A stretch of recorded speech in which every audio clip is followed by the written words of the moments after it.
Hello दोस्तों, मैं सुधाकर स्वागत करता हूं आप सभी का अपने चैनल पे। आज के वीडियो में हम लोग सीटेट पेपर 1 जो फरवरी 2014 में एग्जाम हुआ था उनमें से मैथ सेक्शन का कंटेंट बेस्ड प्रश्नों को सॉल्व करेंगे। तो सबसे पहला सवाल है, एक संतरे का मूल्य 5 रुपया 50 पैसा है तथा 1 केजी सेब का मूल्य 80 रुपया है। तो 1.5 दर्जन संतरे तथा 1 और 3/4 किलोग्राम सेब का कुल मूल्य। आप प्रश्न में देख पा रहे हैं कि यहाँ पे एक संतरे का मूल्य दिया हुआ है और 1 केजी सेब का मूल्य दिया है। उसी के अकॉर्डिंग हम लोग 1.5 दर्जन संतरा और 1 और 3/4, इसका मतलब हो रहा है 1.3/4। अगर हम लोग देखें इसका मतलब ये हो रहा है, ठीक है। तो हम लोग यहाँ पे देख पा रहे हैं 1.5 दर्जन, तो हम लोगों को पता है कि 1 दर्जन में कितना होता है, 12 पीस। 1 दर्जन में 12 पीस, तो 1.5 दर्जन है यानी 12 प्लस और 6 होगा क्योंकि हाफ, तो कितना हो जाएगा 18 पीस होगा। 18 पीस निकल गया यहाँ से। और एक पीस का दाम कितना है, 5 रुपया 50 पैसा। और 18 पीस का अगर निकालना हो तो क्या करेंगे, मल्टीप्लाई करेंगे 18 से 5 रुपये। तो 18 गुना 5 करेंगे 90 और 18 का हाफ करेंगे तो 99 रुपीस यहाँ से निकल के आता है। आप इसे गुना करके देख लेना। 99 रुपीस का क्या हो गया, केवल संतरा। अब हम लोग आगे चलते हैं। 1 केजी सेब का मूल्य कितना है, 80 रुपया। तो 1 केजी का दाम जब 80 रुपया हो जा रहा है तो इसका 4 भाग निकाल लेते हैं तो 20 रुपया का एक पाव मिलेगा, यानी जो 250 ग्राम होता है। तो 3/4 का मतलब आप समझ पा रहे होंगे कि 1 केजी में कितना होता है, वो 1000 ग्राम। इसका 3/4 बोला जा रहा है, 4 से कटेगा 250। 250 इंटू 3 करेंगे तो कितना हो जाएगा, 750 ग्राम। और जब 250 ग्राम का 20 रुपया हो रहा है तो 750 ग्राम का कितना निकलेगा।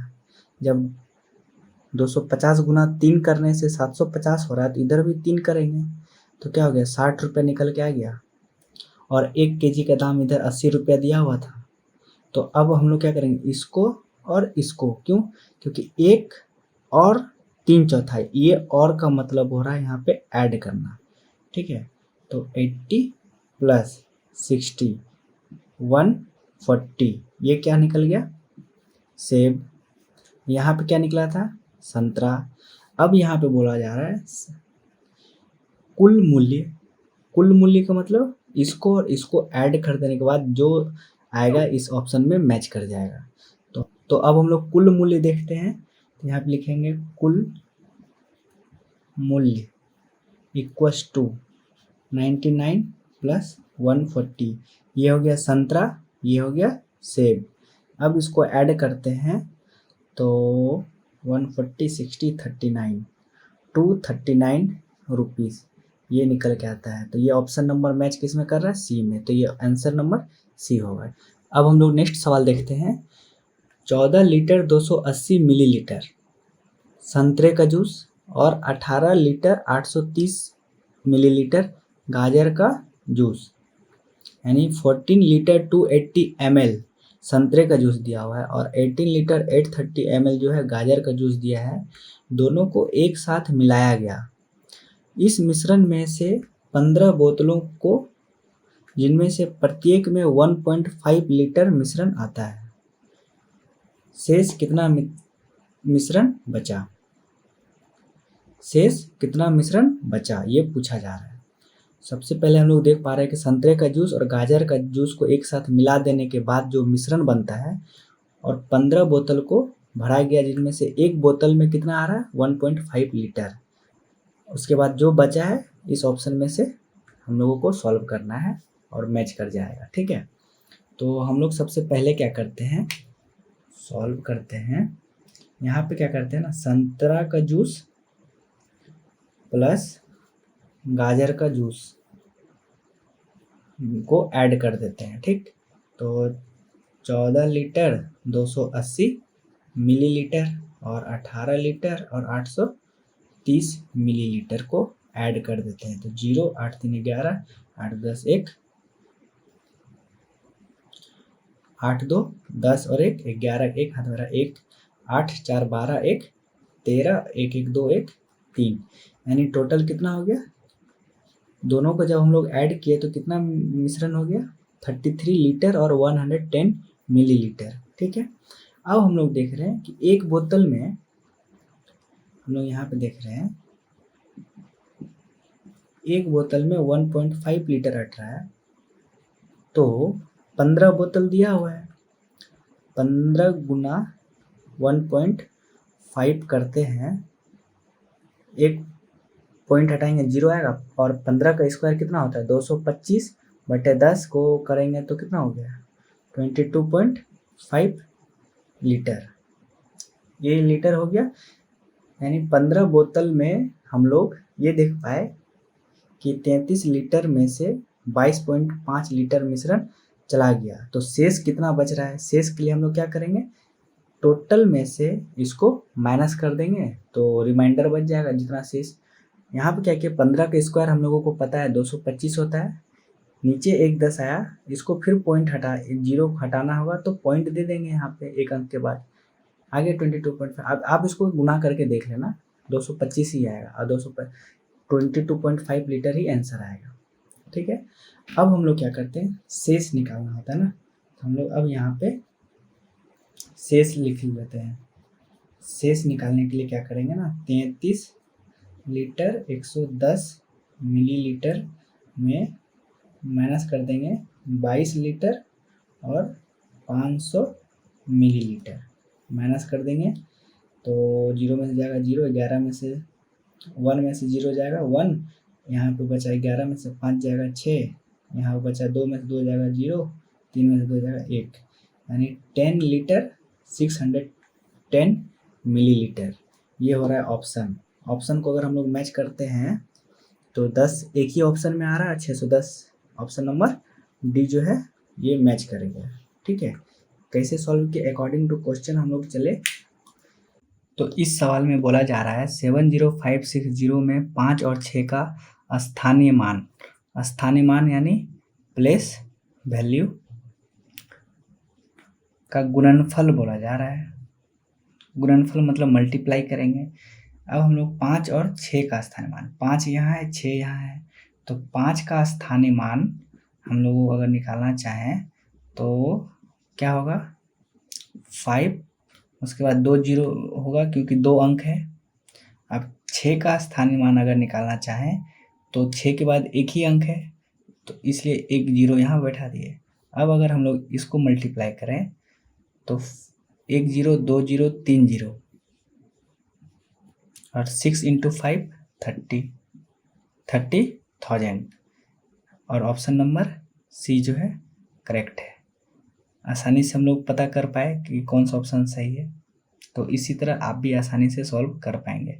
स्थानीय मान यानी प्लेस वैल्यू, प्लेस वैल्यू यानी जहाँ पर है उसके बाद जितने अंक होगा उतना 0 लगाते हैं, और अगर फेस वैल्यू रहता, फेस वैल्यू में क्या होता, 5 रहता है तो 5 ही रहता, 6 अगर बोला जाता है तो 6 ही रहता।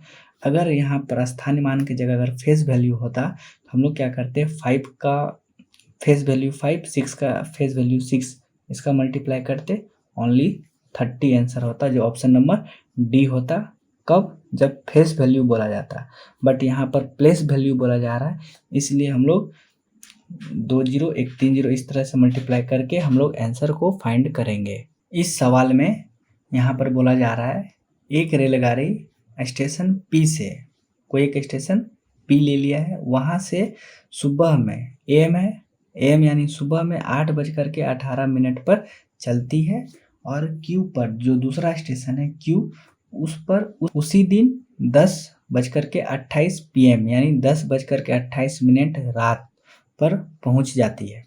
तो रेलगाड़ी द्वारा क्यू पर पहुंचने पर लगा समय, यानी हम लोग अगर देखें तो ये बज रहा है 8:18 AM, और यहाँ पे पहुंच कब रहा है? 10:28 PM। इन दोनों का बीच का डिफरेंस पूछा जा रहा है।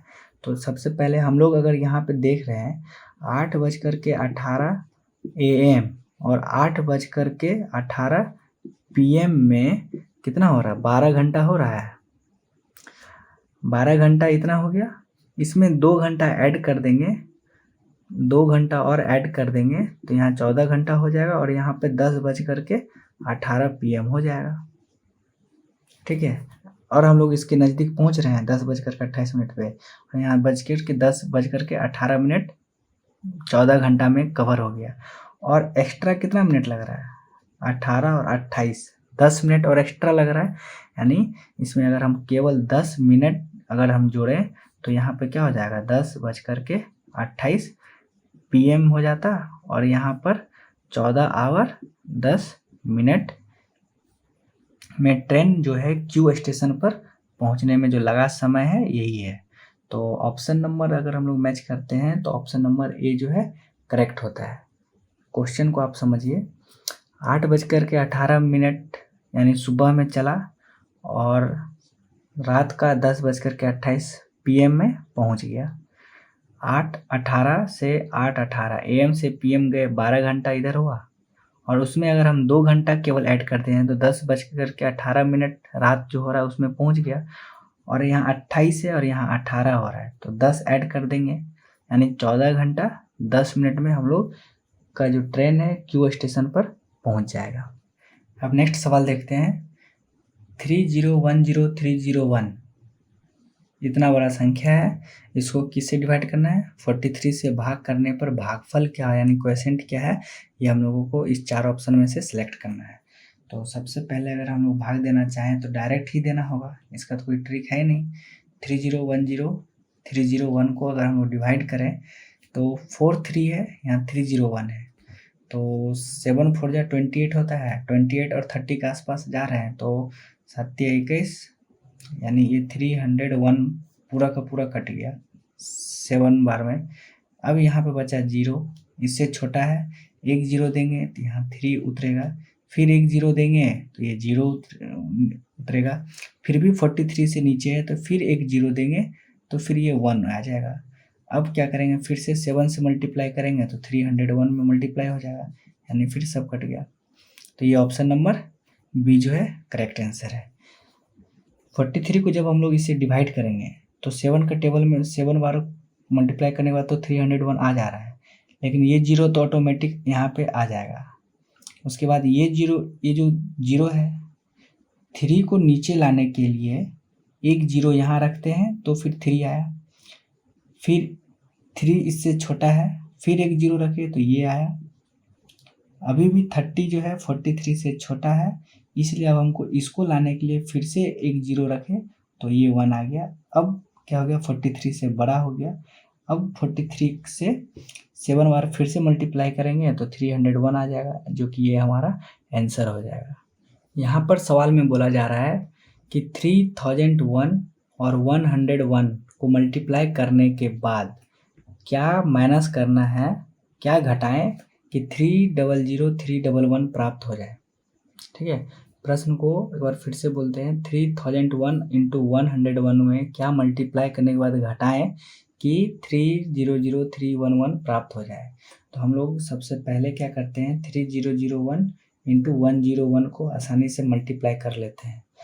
तो 1 से कोई भी पूरा को मल्टीप्लाई करेंगे तो क्या हो जाएगा, 301, 0 से मल्टीप्लाई करेंगे तो 00, फिर 1 से करेंगे तो 3001।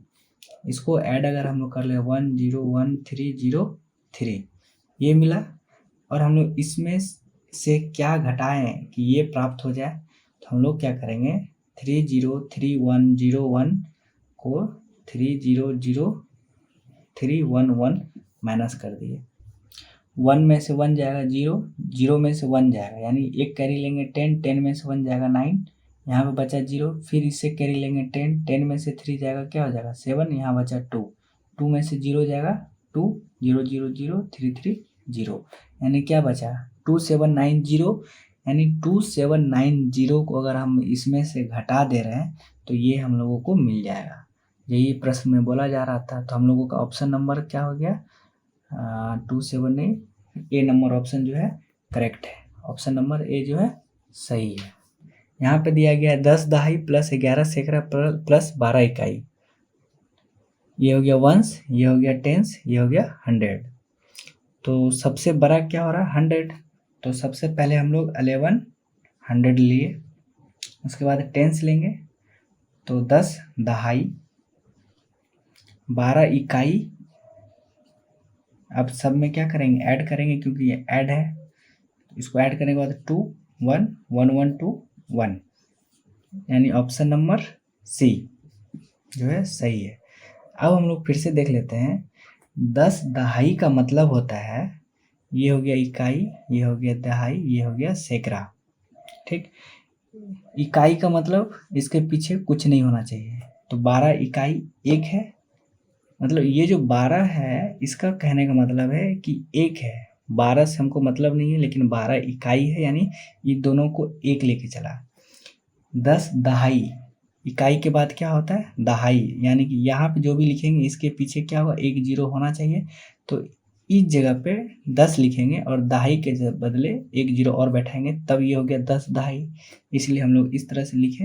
और 11 सैकड़ा, यानी 11 100 होना चाहिए, इकाई दहाई सैकड़ा, ये दोनों 11 अकेला एक सैकड़ा है, 11 सैकड़ा यानी एक, और सैकड़ा में 2 0 पुट करेंगे। ठीक है, उम्मीद करता हूँ ये कॉन्सेप्ट आपको समझ में आ गया होगा। यहाँ पर जो सवाल दिया गया है, 42 के गुणनखंडों की संख्या, गुणनखंड का मतलब क्या हो रहा है, फैक्टर, फैक्टर निकालना है, कितना इसका मतलब 42 का कितना फैक्टर होता है। तो हम लोगों को पता है 42 का डिवाइड करेंगे 21, फिर ये 3 से जाएगा 7, और किसी से होगा क्या, नहीं। तो हम लोग क्या करेंगे, 42 को 2 × 3 × 7 लिख सकते हैं, पावर 1 1 है।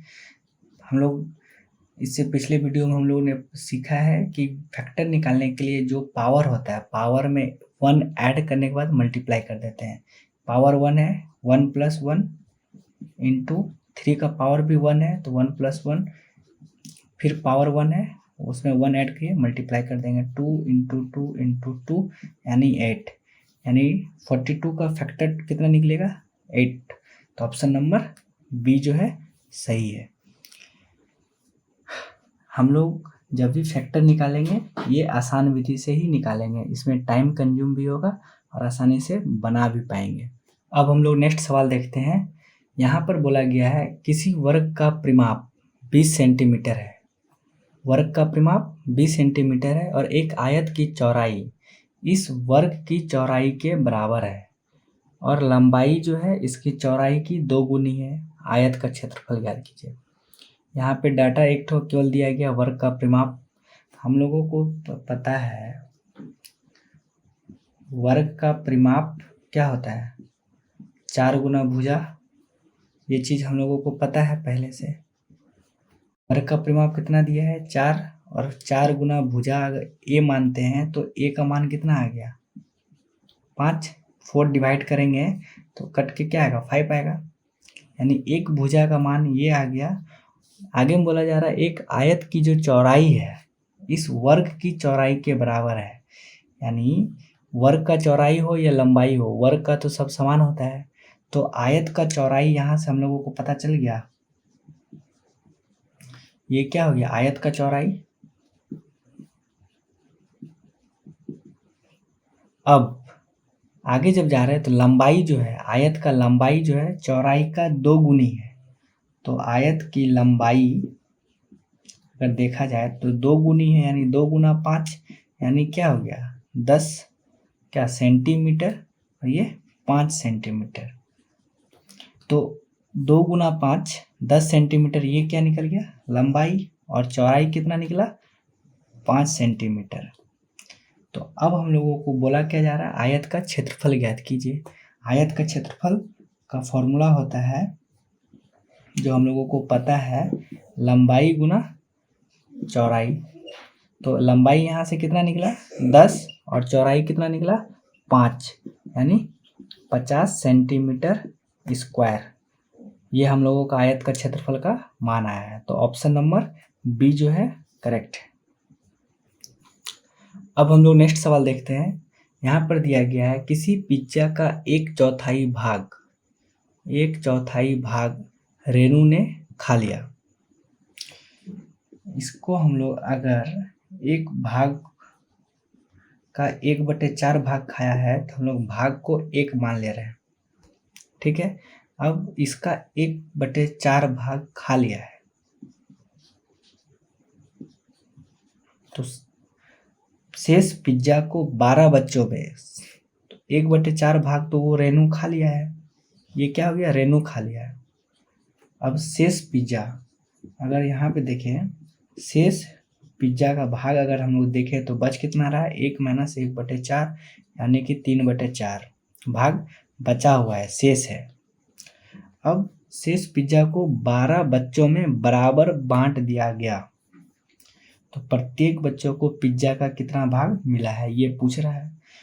तो हम लोगों को पता है कि 3/4 भाग अभी भी पिज्जा बचा हुआ है और इसको क्या करना है, 12 बराबर भाग में बांटना है, इसलिए हम लोग 12 से डिवाइड करेंगे, क्योंकि 12 बच्चों में बराबर बांटना है तो हम लोग 12 से भाग करेंगे। तो यहाँ पे हम लोगों को क्या निकल जाएगा, 3/12 4 जा 48, ठीक है। तो 3 से जब 48 हो गया तो 3 से डिवाइड होगा 16 बार में, तो ऑप्शन नंबर क्या हो रहा है, ऑप्शन नंबर ये जो है सही है। सिंपल सा यहाँ पे बोला जा रहा है शेष पिज्जा को 12 बच्चों में बराबर बांटना है। अगर मान लीजिए एक एग्जाम्पल आप समझिए कि हम लोग बोलते हैं ना कि 300 बच्चा है, उसको 10 बच्चों में बराबर बांटना है, तो हम लोग क्या करते हैं, 300 से 10 को भाग देते हैं। तो वही चीज़ यहाँ पे किया गया है, 3/4 है, उसको 1/12 इसलिए लिखे क्योंकि एक क्या भाग दे रहे हैं, इसलिए हम लोग 1/12 लिखे। अगर ऐसे लिखना होता तो हम लोग इसको आसानी से ऐसे भी लिख सकते हैं, 3/4 डिवाइडेड बाय 12, कुछ नहीं है 1, ये 1 जाएगा यहाँ और 12 जाएगा 4 के साथ, तो यही आ जाता ना 3/48। समझ में आया ये क्यों लिखे हैं, कैसे लिखे हैं? उम्मीद करते हैं आपको समझ में आ गया होगा। इस सवाल में बोला जा रहा है 6 घंटों में सेकंडों की संख्या, कितने दिनों में मिनट की संख्या। समझ में आ रहा, प्रश्न को आप फिर से समझिए। 6 घंटे में सेकंडों की संख्या, यानी 6 घंटा में कितना टोटल सेकंड होगा उसके बराबर, और 1 दिन में मिनट की संख्या। सबसे पहले तो हम लोग 1 घंटा में कितना सेकंड होता है और 1 दिन में कितना मिनट होता है इसको बराबर कर लेंगे, और फिर 6 और कितने दिन में होगा कंपेयर कर देंगे, ठीक है। तो हम लोग इसको सॉल्व करते हैं। 1 मिनट में 60 सेकेंड, तो 1 घंटा में 60 गुना 60 करते हैं तो कितना है, 3600 आ जाएगा। अब 3600 सेकेंड हो गया, तो 6 घंटा में कितना हो जाएगा, फिर से मल्टीप्लाई करेंगे 3600, यानी ये 00 हो गया, 6 6 जा 36, 3 6 3 18 3 21, यानी 21600 सेकेंड आ गया। एक पार्ट हम लोगों का इतना आ गया। अब हम लोग को ये देखना है कि एक दिन में कितना मिनट होता है और कितना दिन में इतना मिनट होना चाहिए। तो हम लोगों को पता है एक दिन में कितना होता है, 24 घंटा। 24 घंटा को अगर हम लोग मिनट में कन्वर्ट करेंगे तो 60 से मल्टीप्लाई करेंगे, तो 0 6 4 जा 24, 4 2 6 2 जा 2 और 2 14 मिनट, यानी एक दिन में 1440 मिनट हो रहा है। तो कितना दिन करेंगे कि हो जाए, तो हम लोग डायरेक्ट क्या करते हैं ना, भाग दे देते हैं। 21600 डिवाइडेड बाय 1440 से अगर भाग दे तो 1 0 कैंसिल। अब 144 को 216 को अगर हम लोग भाग दें तो 1 बार में यहाँ कटेगा, 144 से क्या होगा, 6 में से 4 जाएगा 2, यहाँ बचा 11, 11 में से 4 जाएगा 7, इधर बचा 0, 72, और ये 0 यहाँ आकर के क्या हो जाएगा 720, और 144 का हाफ कितना होता है 72, यानी 5 बार में क्या हो जाएगा 7200, 720 आ जाएगा 5 का टेबल, मतलब 144 इंटू 5 अगर हम लोग करते हैं तो 5 4 0 2, 5 4 22 2, और हाथ में कैरी रहा 2, 5 1 5 2 7 आ गया। तो 5 का टेबल में 720 कट के 0 हो जाएगा, यानी कि 15 दिन में इतना बराबर हो जाएगा। तो इससे हम लोगों को ये पता चल जा रहा है कि 15 दिन में मिनट का संख्या और सेकेंड का संख्या 6 घंटे का आपस में बराबर हो जाएगा। तो ऑप्शन नंबर सी जो है करेक्ट है। इस जगह पे हम लोग डायरेक्ट ऐसे भी कर सकते थे, यहाँ पे थोड़ा मिटा लेते हैं।